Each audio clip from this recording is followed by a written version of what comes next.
సమస్త మహిమ ఘనత యుగములకు మన దేవునికే చెందును గాక. ఆమేన్.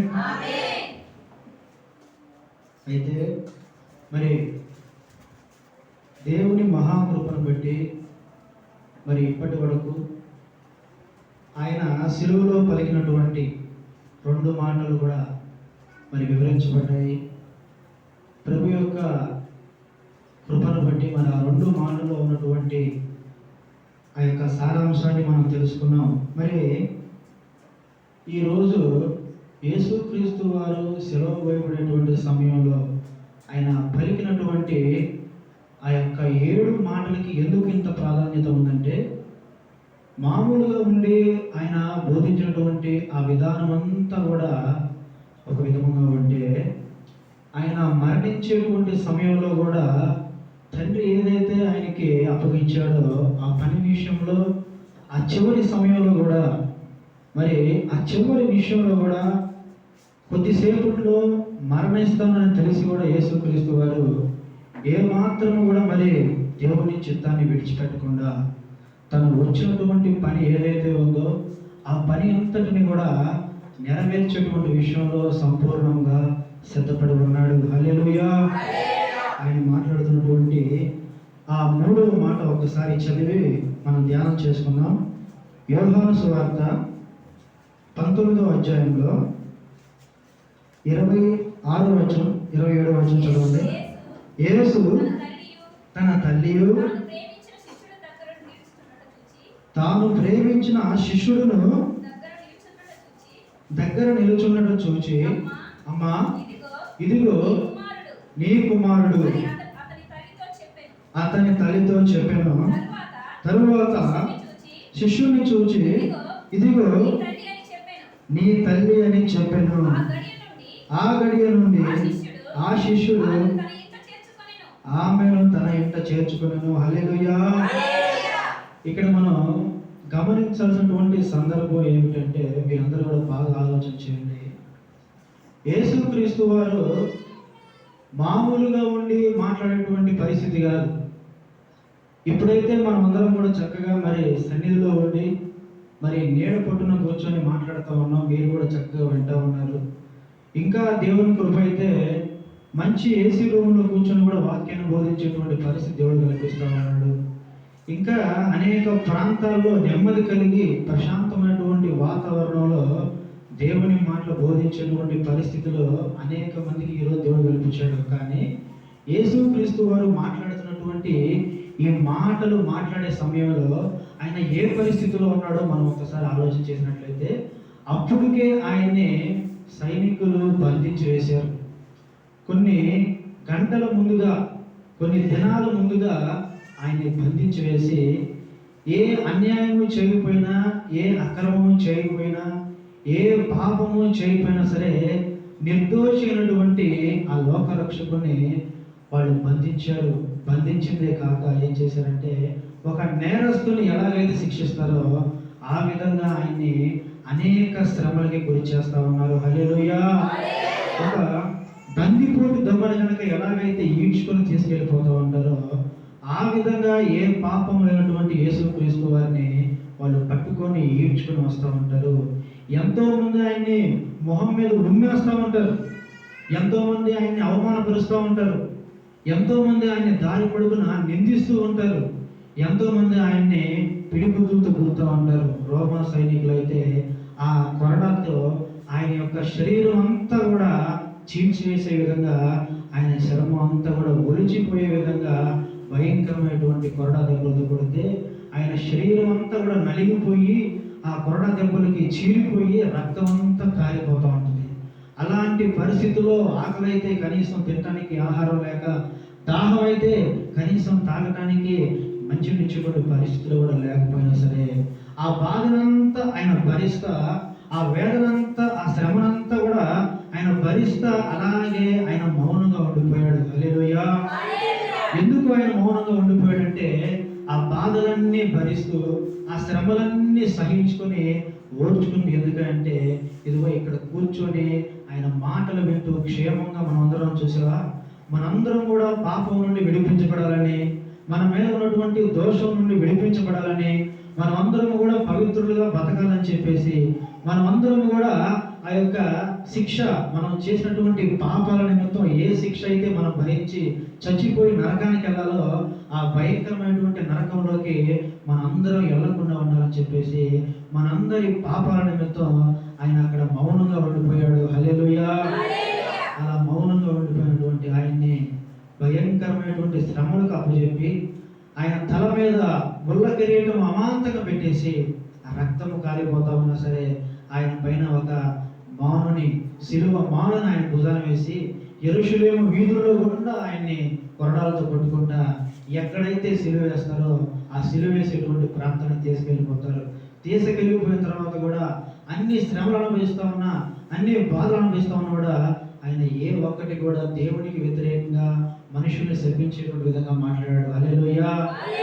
ఆయన చేతులకి మేకులు కొడతారు, ఆయన కాళ్ళకి మేకులు కొడతారు, ఆ విధంగానే ఆయన్ని సిలువ వేస్తూ ఉంటారు. యేసు ప్రభు ఈ మాటలు మాట్లాడేటువంటి సమయానికి ఆయన ఎక్కడ ఉన్నాడంటే, అటు ఆకాశానికి ఇటు భూమికి మధ్య కూడా ఆయన సిలువలో ఒక దీనుడిలాగా రక్తమంతా కారిపోతూ దీనమైన స్థితిలో వేలాడుతూ ఉన్నాడు. హల్లెలూయా. అలాగా నెమ్మదిగా కూర్చొని ప్రశాంతమైనటువంటి వాతావరణంలో ఫ్యాన్ల కింద కూర్చొని, చెట్ల కింద కూర్చొని, చల్లటి వాతావరణంలో కూర్చొని యేసు ప్రభు చివరగా పలికినటువంటి ఈ మాటలు పలకలేదు. కానీ దేవుని మహాకృపను బట్టి మనకైతే ఈరోజు ఈ నెమ్మది కలిగి కూర్చొని ఆయన మాటలు చక్కగా వినడానికి దేవుడు సహాయం చేశాడు. హల్లెలూయా. కానీ ఆయన మాత్రం ఆ భయంకరమైనటువంటి మహాశ్రమలు, మామూలు శ్రమలు కాదు, అవన్నీ కూడా భయంకరమైనటువంటి ఆ మహాశ్రమలు అనుభవిస్తూ అటు ఆకాశానికి ఇటు భూమికి మధ్యలో ఆ సిలువ పైన వేలాడుతూ ఉన్నాడు. తన చేతుల్లో ఉన్న రక్తం కారిపోతూ ఉంది, తన కాళ్ళలో ఉన్న రక్తం కారిపోతూ ఉంది, తన శరీరం అంతా కూడా రక్తం చేత కారిపోతూ ఉంది. ఆయన దీనుడైపోయాడు, మాట్లాడటానికి కూడా ఓపిక లేదు. ఎందుకంటే దాహంతో ఉన్నాడు, ఆకలితో ఉన్నాడు, శ్రమలతో ఇబ్బంది పడుతూ ఉన్నాడు. ఎంతో బాధగా ఉన్నా సరే ఓర్పు కలిగి చేస్తూ ఉన్నాడు. అక్కడ వచ్చిన వారిని గమనిస్తూ అంటాడు, తండ్రి అప్పగించేటువంటి బాధ్యతను ఆయన మర్చిపోకుండా చివరిలో అక్కడ ఉన్నటువంటి తన తల్లిని చూసి ఆయన మాట్లాడుతూ ఉంటాడు. ఒకసారి చదవండి ఆ మాటని. యేసు తన తల్లియు తాను ప్రేమించిన శిష్యులను దగ్గర నిలుచున్నట్టు చూచి, అమ్మా ఇదిగో నీ కుమారుడు చాలు. హల్లెలూయా. మొట్టమొదటిసారిగా ఆయన చూసి మాట్లాడుతున్న మాట ఏంటంటే, ఈ లోకంలో ఉన్నటువంటి తన తల్లి యొక్క బాధ్యతను ఆ చివరి క్షణంలో కూడా, ఇంకా కొద్దిగా సేపట్లో తను మరణిస్తాడని చెప్పి తెలిసి కూడా ఎంతో శ్రమ పడుతున్నా సరే ఆయన ఇచ్చినటువంటి మాట ఏదైతే ఉందో, తనకు అప్పగించుకున్నటువంటి బాధ్యత ఏంటంటే తన తల్లి విషయమే ఒక బాధ్యత కలిగి ప్రభు మాట్లాడుతూ ఉన్నాడు. ఎవరు మాట్లాడుతున్నాడంటే, అమ్మా ఇదిగో నీ కుమారుడు అని చెప్పేసి అక్కడికి వచ్చినటువంటి శిష్యుడికి తన తల్లిని అప్పగించినట్టుగా మాట్లాడుతూ ఉన్నాడు. ఎందుకు ఆ తల్లిని ఆ శిష్యుడికి అప్పగించాల్సిన పరిస్థితి ఏర్పడిందంటే, యేసుక్రీస్తు వారు ఎప్పుడైతే మరి ఆ మరియమ్మ గారి గర్భంలో పరిశుద్ధాత్మ ద్వారా పుట్టాడో, మరి ఆ యేసుక్రీస్తు వారి తర్వాత ఆమెకి ఇంకా కొంతమంది కుమారులు సంతానం కలిగారు. కానీ వాళ్ళు ఎప్పుడు కూడా యేసుక్రీస్తు వారిని లక్ష్య పెట్టేవాళ్ళు కాదు. యేసుక్రీస్తు వారి మాటలు వాళ్ళు ఎప్పుడు కూడా వినేవాళ్ళు కాదు. యేసుక్రీస్తు యొక్క బోధలు వాళ్ళు ఎప్పుడు కూడా నమ్మేవాళ్ళు కాదు. ఎందుకంటే వారు ఆయన్ని అపహాసంగా చూస్తూ ఉండేవాళ్ళు. ఆయన తర్వాత పుట్టినటువంటి తన సహోదరులంతా కూడా యేసుక్రీస్తు వారిని అపహాసంగా చూస్తూ ఉండేవాళ్ళు, ఆయన్ని అవమానపరుస్తూ ఉండేవాళ్ళు. లోకమంతా కూడా ఆయన రక్షకుడు అని చెప్పేసి గుర్తించింది, లోకమంతా కూడా ఆయన సత్యవంతుడు అని చెప్పేసి గుర్తించింది. కానీ ఆయన ఇంటి వారు మాత్రం ఆయన ఒక మామూలు వ్యక్తిగా కూడా గుర్తించలేకపోయారు. హల్లెలూయా. ప్రపంచం అంతా కూడా యేసు వైపు చూస్తూ ఉంది. యేసే నిజమైనటువంటి రక్షకుడు, యేసే నిజమైనటువంటి దేవుడు, యేసే నిజమైనటువంటి పాపంలో మోసపోయినటువంటి గొర్రెపిల్ల అని చెప్పేసి ప్రపంచం అంతా, మేధావులంతా, రాజులు సైతం కూడా యేసు వైపు చూస్తామంటే, తన కుటుంబంలో తన తర్వాత పుట్టినటువంటి తన సహోదరులు ఏనాడు కూడా యేసుక్రీస్తు యొక్క దైవత్వాన్ని గుర్తించలేకపోయారు. వాళ్ళు ఎప్పుడు కూడా ఆయన గౌరవించే పరిస్థితులు ఉండరు. వాళ్ళందరూ ఆయన అవమానపరుస్తూ హేళన చేస్తూ ఉంటారు. ఆయన్ని ఒక రక్షకుడుగా గుర్తించినటువంటి పరిస్థితిలో ఉన్నారు. కానీ మరియమ్మ తల్లి మాత్రం యేసుక్రీస్తు యొక్క దైవిక లక్షణాన్ని గుర్తించింది, ఆయన దైవ కుమారుడిని గుర్తించింది, ఆయన లోక రక్షకుడిని గుర్తించింది. కాబట్టి మరణంలో కూడా మరి యేసుక్రీస్తు వారు సిలువైపోయినటువంటి పరిస్థితుల్లో, మరణమయ్యేటువంటి పరిస్థితుల్లో ఉన్నా సరే ఆయన్ని ఆమె వెంబడిస్తూ వచ్చింది కానీ ఆయన్ని విడిచిపెట్టలేదు. హల్లెలూయా. అక్కడ మనం చూసినట్లయితే సిలువ వేసినటువంటి ప్రాంతంలో యేసుక్రీస్తు వారి తల్లి తప్ప తన సహోదరులు కానీ తన తండ్రి కానీ ఇంకెవరు అక్కడ ఉన్నారండి? ఎవరైనా ఉన్నారా? అక్కడ ఎవరు లేరు. ఉన్నటువంటి వాళ్ళు ఎవరు అంటే ఒక ఆయన కన్నటువంటి ఆయన తల్లి ఉంది, ఆయన్ని ప్రేమించినటువంటి ఆయన శిష్యుడు ఒక్కడు మాత్రం అక్కడ నిలిచి ఉన్నాడు. ఎందుకంటే యేసుక్రీస్తు వారు నిజమైనటువంటి దైవ కుమారుడు, ఆయన దైవం అని చెప్పేసి ఆ తల్లి నమ్మింది, ఆయన మాటల యందు విశ్వాసం ఉంచింది, ఆయన బోధ యందు నమ్మిక ఉంచింది. కాబట్టి మరణంలో కూడా ఆయన విడిచిపెట్టకుండా కన్న బిడ్డ మీద ఉన్న ప్రేమతో పాటు దైవంతో ఉన్నటువంటి ఆయన్ని విడిచిపెట్టలేక మరణంలో కూడా ఆయనతో పాటు అలా వెంబడిస్తూ వచ్చింది. సిలువ వేసినటువంటి ప్రాంతానికి కూడా వచ్చి కన్నీరు మున్నీరు అవుతా ఉంటే ఆ పరలోకం ఉన్నటువంటి తండ్రిని చూస్తూ ఆ ప్రభు మాట్లాడుతూ ఉంటాడు. శిష్యులు వైపు చూసి, అయ్యా ఇదిగో నీ తల్లి అని చెప్తా ఈ లోకంలో ఉన్నటువంటి క్రైస్తవులందరికీ కూడా ఒక బాధ్యతను తెలియజేస్తా ఉన్నాడు. ఏమిటి బాధ్యత అంటే, యేసు రక్తంలో కడగబడిన తర్వాత మనం అందరం కూడా మనకున్నటువంటి తల్లిదండ్రుల్ని మనం విడిచిపెట్టేటువంటి వారుగా ఉండకూడదు. ఆయన మరణించేటువంటి పరిస్థితిలో ఉన్న, చివరి స్థితిలో ఉన్న, ఇంకా కొద్ది సేపట్లో మరణిస్తాడని తెలిసిన ఆయన గురించి ఆయన ఆలోచించలేదు కానీ ఆయనకు ఉన్నటువంటి బాధ్యత ఏదైతే ఉందో ఆ తల్లి గురించి మాట్లాడుతూ ఉన్నాడు. ఆ తల్లి గురించి ఆయన మాట్లాడుతూ ఈరోజు క్రైస్తవులైనటువంటి మనందరికీ ఆయన తెలియజేస్తూ ఉన్నాడు. ఈ లోకంలో యేసుక్రీస్తును నమ్ముకున్నటువంటి వాళ్ళు ఎంతమంది తల్లిదండ్రులని గౌరవిస్తూ ఉన్నారు ఒకసారి ఆలోచించుకోవాలి. ఎంతమంది తల్లిదండ్రులను ప్రేమిస్తూ ఉన్నారో ఒకసారి ఆలోచించుకోవాలి. ఎంతమంది తల్లిదండ్రులను సన్మానిస్తున్నారో ఆలోచన చేసుకోవాలి. ప్రభు చెప్పినటువంటి మాట ఏంటంటే, నువ్వు ఈ భూలోకంలో దీర్ఘాయుష్మంతుడిగా ఉండాలి అంటే నీ తల్లిని నీ తండ్రిని సన్మానించాలని చెప్పేసి ఆయన లేఖనం చెప్పడమే కాదు, ఆ లేఖనాలు రుజువుపరిచి లేఖనాలు నెరవేర్చేటువంటి విషయంలో ఆయన మాట పలుకుతూ ఉన్నాడు. హల్లెలూయా, హల్లెలూయా. ఆ మాట చెప్తూ ఆయన అంటూ ఉన్నాడు, ఈ లోకంలో క్రైస్తవులైనటువంటి మనందరికీ కూడా ఆయన ఇచ్చేటువంటి ఒక బాధ్యతకరమైనటువంటి మాట ఏంటంటే, వృద్ధాప్యమైనటువంటి మన తల్లిదండ్రుల్ని మనల్ని పెంచి పోషించినటువంటి, మనకి ఒక బ్రతికించినటువంటి ఈ లోకానుసారమైనటువంటి తల్లిదండ్రులైనా సరే వారిని మనం విడిచిపెట్టకూడదు. వాళ్ళు వృద్ధాప్యంలో ఉన్నప్పుడు వారికి మనం పరిచర్య చేయాలి. వాళ్ళు కష్టాల్లో ఉన్నప్పుడు వారిని మనం ఆదుకోవాలి. వాళ్ళు శ్రమంలో ఉన్నప్పుడు మనం సహాయం చేసేవారుగా ఉండాలని చెప్పేసి ప్రభు మాట్లాడుతూ ఉన్నాడు. అంతేకాదు ఈరోజు చూసినట్లయితే ఎంతో మంది క్రైస్తవులైనటువంటి వాళ్ళు కూడా మరి తమ తల్లిదండ్రుల్ని వారి వల్ల ఏ ప్రయోజనం లేదు, వాళ్ళ వల్ల ఎలాంటి ఉపయోగం లేదు అనుకుంటే వాళ్ళు ఉన్న పరంగా తీసుకెళ్ళిపోయి అనాథాశ్రమాల్లో పెట్టేటువంటి క్రైస్తవులు ఈరోజు చాలా మంది ఉన్నారు. హల్లెలూయా. ఎంతో మంది ఉన్నారు ఈరోజు తల్లిదండ్రుల వల్ల ఎలాంటి ఉపయోగం లేదు, వాళ్ళ వల్ల ఒక రూపాయి కూడా ఆదాయం లేదంటే వాళ్ళకి తిండి పెడతాం కూడా అనవసరం అని చెప్పేసి తల్లిదండ్రులు తీసుకుని వెళ్ళిపోయి అనాథాశ్రమాల్లో వదిలేస్తూ ఉన్నారు. ఇంకా కొంతమంది అయితే రోడ్ల మీద వదిలేస్తూ ఉన్నారు. కనీసం ఆహారం అయితే ఆకలైతే ఆహారం పెట్టేటువంటి పరిస్థితుల్లో ఈరోజు కన్నబిడ్డలు లేకుండా పోయారు. దాహం వేస్తే ఇక్కడ మనుషులు ఇచ్చేటువంటి పరిస్థితుల్లో ఈరోజు మామూలు మనుషులు కాదు క్రైస్తవులు కూడా అలాంటి దుర్భరమైన పరిస్థితులు. కాబట్టి ప్రభు చెప్తా ఉన్నాడు, నీకు ఇచ్చినటువంటి బాధ్యతలో ఒక బాధ్యత, ఈ లోకంలో నువ్వు దీర్ఘాయుష్మంతుడిగా ఉండాలంటే నీ యొక్క తల్లిదండ్రులను ప్రేమించాలి, నీ తల్లిదండ్రులను గౌరవించాలి, నీ తల్లిదండ్రులను సన్మానించాలి, వారిని నువ్వు ప్రేమించాలి, వారిని నువ్వు దీవించే విధంగా, వారి కష్టాల్లో నువ్వు సహకరించి పరిచర్య చేసే విధంగా ఉండాలి. ఎందుకంటే ప్రభు చెప్తా ఉన్నాడు, నీకు ఎదురుగా కనిపించేటువంటి నీ తల్లిదండ్రులను ప్రేమించకుండా కనిపించేటువంటి నీ దేవుడిని ప్రేమిస్తున్నానంటే నువ్వు అబద్ధికుడు అని చెప్పేసి ఆయన మాట్లాడుతూ ఉన్నాడు. హల్లెలూయా. ప్రభు చెప్తా ఉన్నాడు, ఎలాంటి పరిస్థితుల్లోనైనా సరే తల్లిదండ్రుల్ని మనం విడిచిపెట్టకూడదు. వాళ్ళు ఏ పరిస్థితిలో ఉన్నా సరే వారి యొక్క బాధ్యత మనం ఖచ్చితంగా మోయాలి, వారి బాధ్యతను మనం నెరవేర్చాలని చెప్పేసి ఆ బాధ్యతను ఈ లోకంలో ఉన్నటువంటి క్రైస్తవులు ఉన్నటువంటి మనందరికీ గుర్తు చేస్తూ ఆ యొక్క బాధ్యతను అక్కడ నమ్మకమైనటువంటి శిష్యుడికి ఆ తల్లి బాధ్యత అప్పగిస్తా ఉన్నాడు. హల్లెలూయా, హల్లెలూయా. ఆ తర్వాత మనం చదవండి 27వ వచనం. తరువాత శిష్యుని చూచి ఇదిగో నీ తల్లి అని చెప్పాను. ఆ గడియ నుండి ఆ శిష్యుడు ఆమెను తన ఇంట చేర్చుకున్నాను. హల్లెలూయా. ఆ తర్వాత అక్కడ ఉన్నటువంటి ఆ మాటను మనం బాగా గమనించినట్లయితే అక్కడ ఉన్నటువంటి శిష్యుడు ఒకే ఒక శిష్యుడు ఉన్నాడు. మామూలుగా యేసుక్రీస్తు వారిని వెంబడిస్తున్నటువంటి శిష్యులు ఎంతమంది ఉన్నారండి? 12 మంది ఉన్నారు. 12 మందేనా?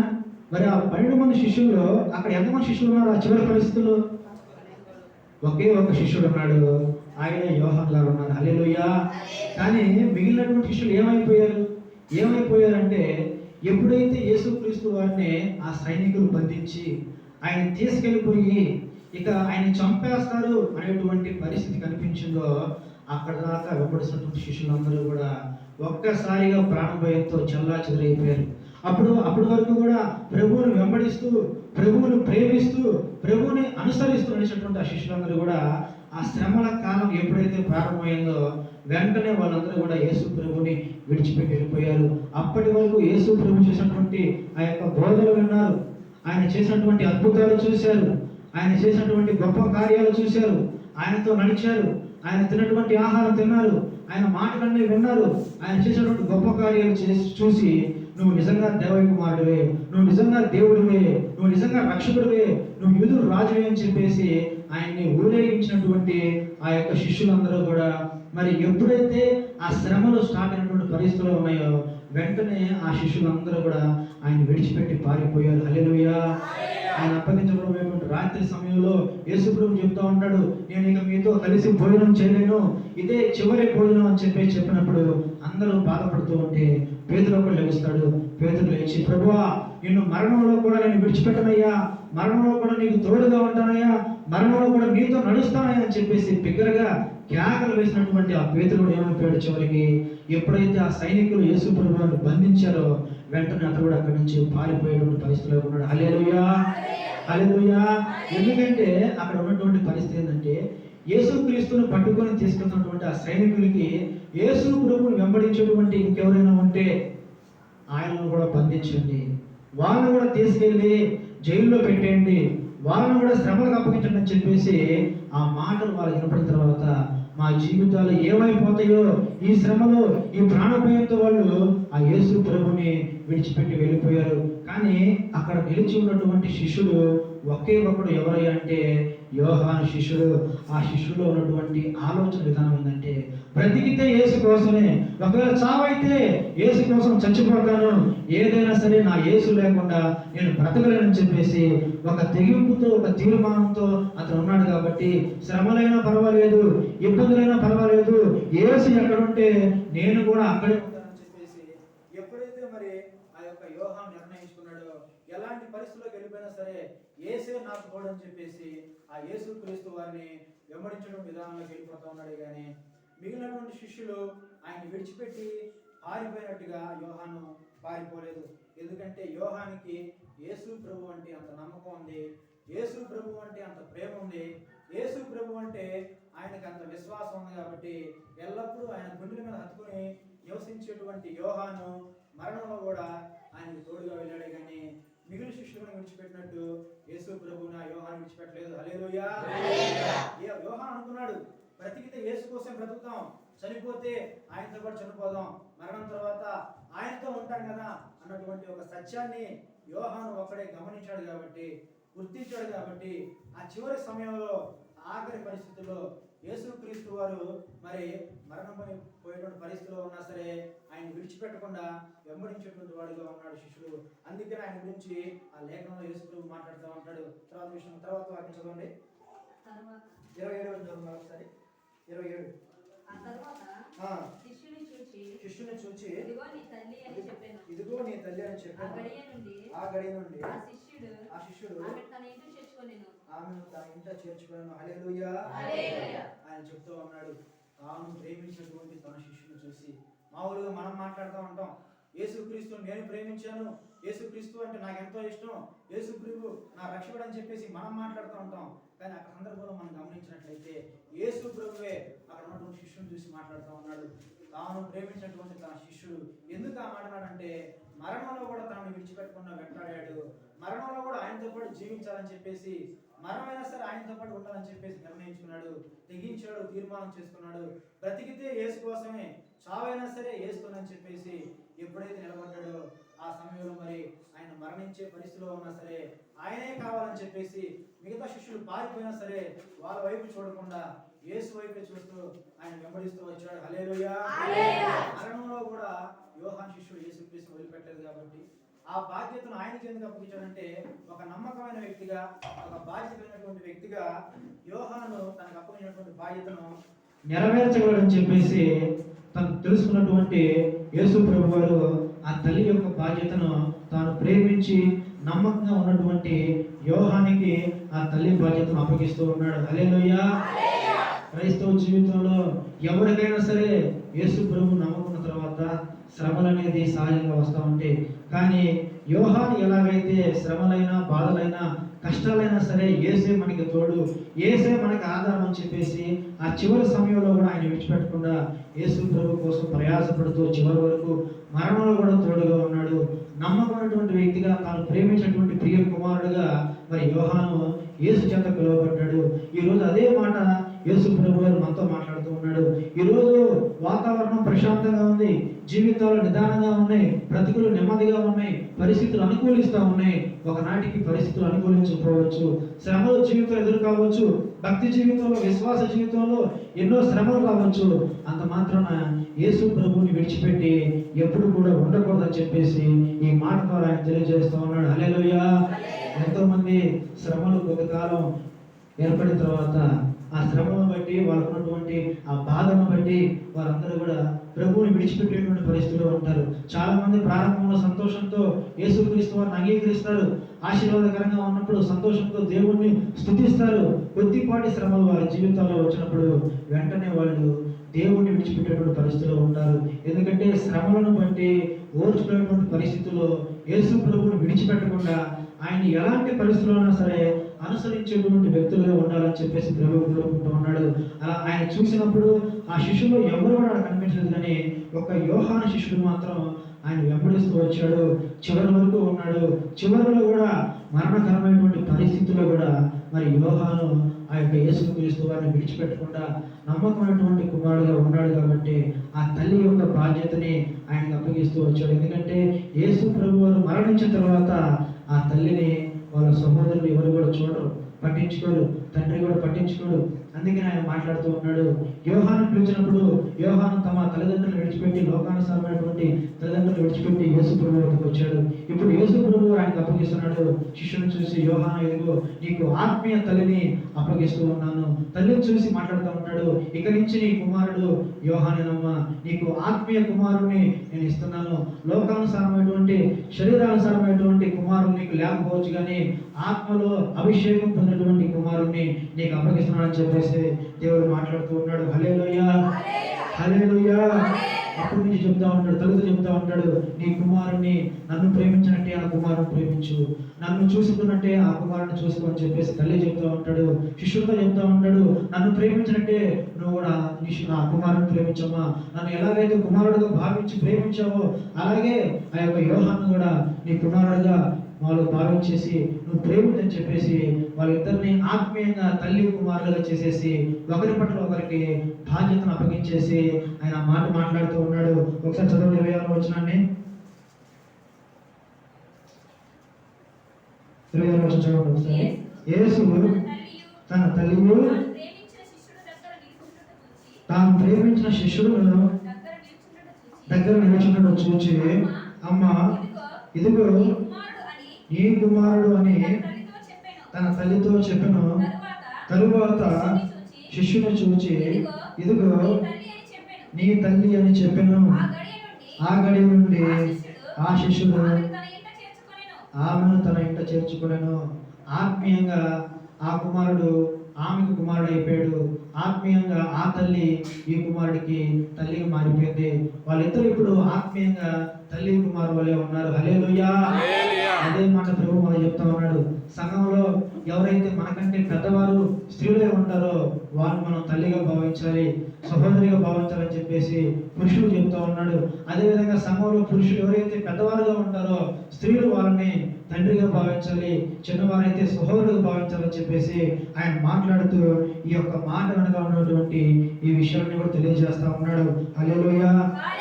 ఆ తల్లి కలిగినటువంటి ఆ తల్లి పట్ల యేసు ప్రభు వారు ఎలాంటి బాధ్యతనైతే కలిగి ఉన్నాడో క్రైస్తవులుగా మనం కూడా మన తల్లిదండ్రులని మరణం వరకు కూడా వారిని వెంబడిస్తూనే ఉండాలి.